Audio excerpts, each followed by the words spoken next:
Good morning. My name is Tamika and I wanted to welcome you to my channel, TB Reality TV, and I can only tell you what's my reality for me.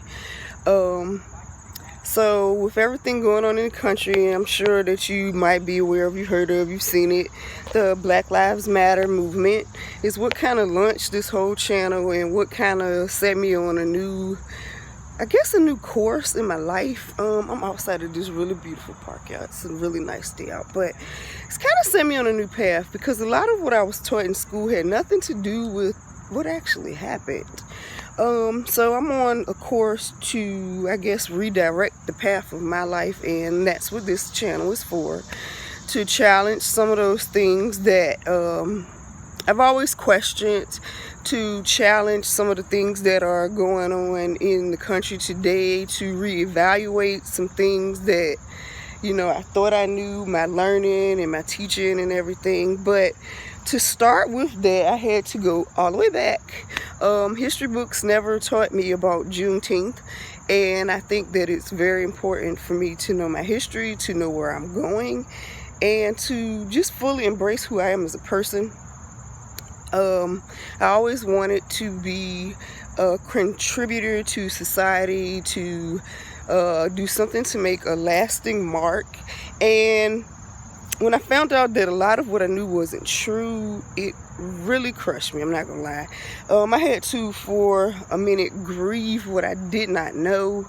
Grieve the thinking that I thought was correct in regards to who I am and the things that I've been learning. And I was always taught that if you did A, B, and C, you would be successful in life. And in 2020, I found out that all of those things that were kind of promised to me were never really promised to me. So that crushed me.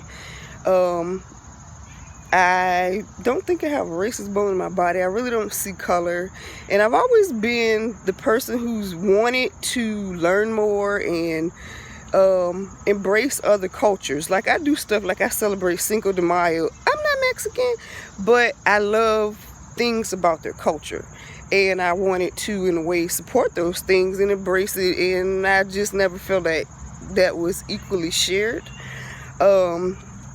So I had to retrace my history, which is what I'm kind of doing now. I'm going all the way back. Like I said, the history books did not teach me about Juneteenth, and I don't know why that is.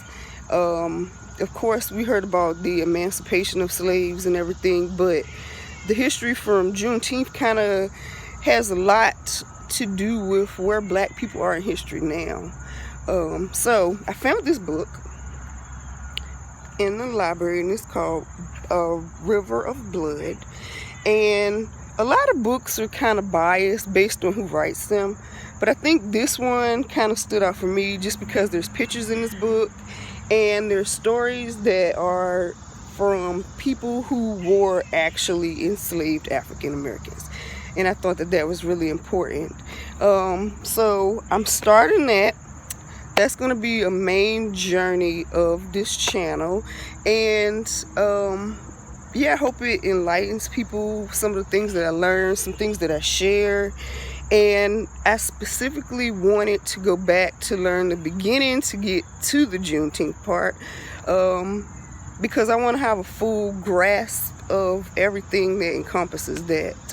I contacted my school because I actually had the idea of developing a learning program, or just something to celebrate, an actual celebration of what Juneteenth is supposed to be. I live in Richmond, Virginia, and I've never I see little celebrations here and there, but I think teaching children Juneteenth is the only way we're going to preserve our history. And me being a black woman, certain things coming from a black person when you're talking about black history just seems a little bit more, I don't know, it hits home just a little bit more. Primary example, I was doing some research and I found something about a slave ship that was supposedly found, and when I researched everything, there was two perspectives of it. One was from the perspective of the people that lived in the town that were actually glad that it was found because you could preserve history. But then the other side of it was the made-up story, where they just found pieces of the ship to try and keep the race relations going within that area and create conflict. I don't like that. I don't like pieces of factual information being bent and twisted to spin another narrative. And of course, that's the world that we live in, and that's, you know, basically media today and social media. So I'm just trying to do my best to get a full picture of who I am. I found it interesting because my mind just kind of works like this. To what would my life have been like if slavery never happened? And to actually begin to get in touch with some of those things that better reflect my culture without the slavery overriding it,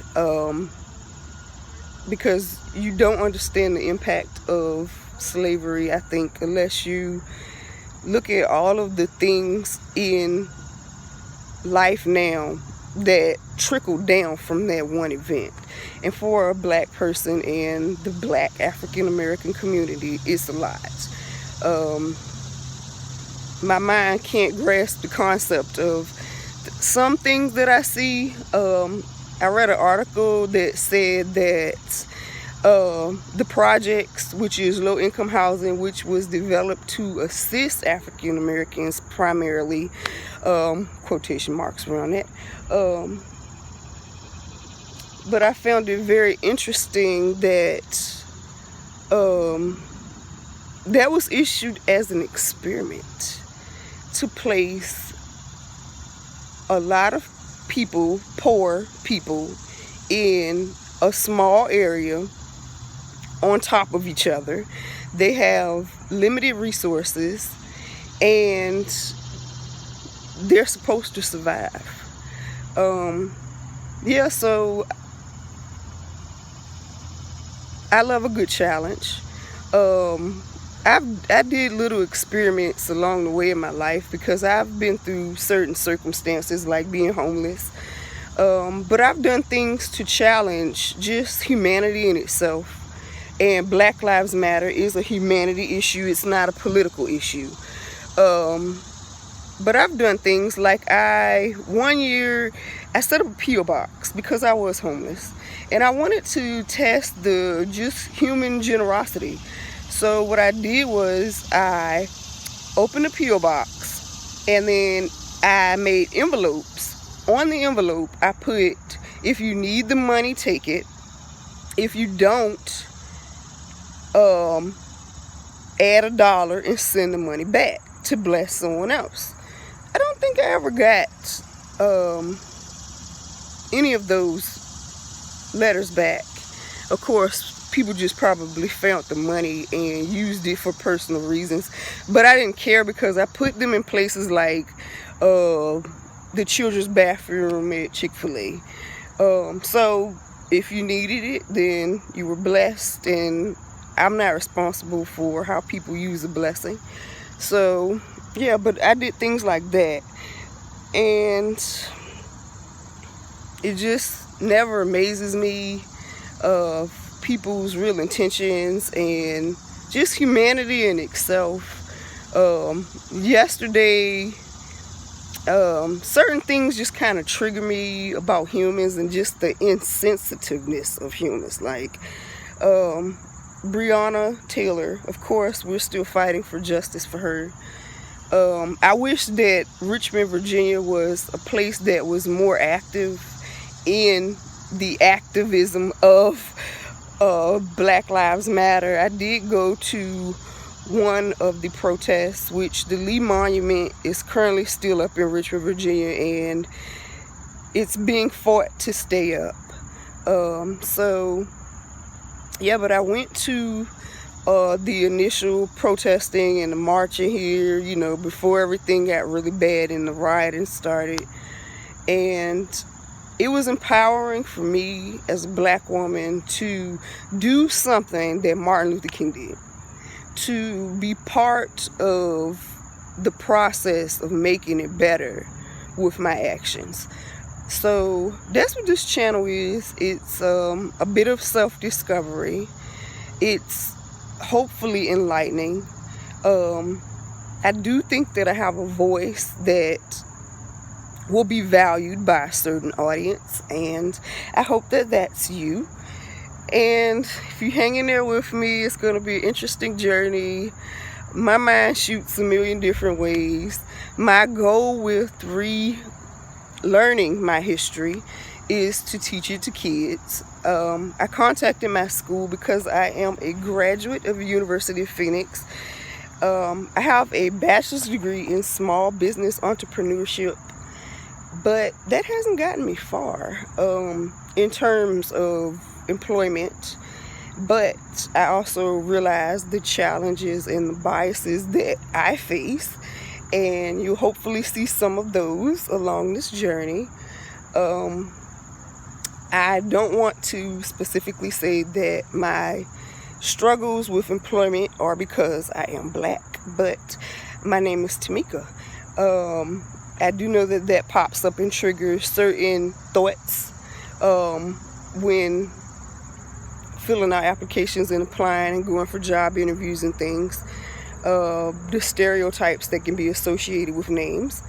And I saw something that was interesting, and it said, well, if employment is only about experience and history, why are names on resumes? And it's very valid, because I've looked up different companies and things that are in the area, and companies that I want to work for. And I not only looked at the companies, but looked at the owners. And I found it very interesting that many of the owners of companies that are here in Richmond the owners have less degrees or equivalent degrees that I do. And I found that interesting and a little bit unfair, to be honest, because I've also tried to start businesses, but it seems in my pursuit of my career and even my work, you know, life and history to basically provide for my family, it's a little bit tougher than I thought it would be, following the blueprint that I was taught. So like I said, there's a lot of relearning that has to be done. But I hope you enjoy this journey. I hope it blesses your life and enriches you somehow. That's my goal, to challenge thinking and to help people see another perspective, and hopefully a learning journey for both of us. So I will see you on my next video, and thank you so much. Share my video. Yeah, it's not gonna be one of those fluffy channels, you know, where everybody's just doing like workout. Of course I'll do those things as well, but I want to be a channel of substance, and that begins with you. Have a blessed day. This is my journey, and thank you for tuning in.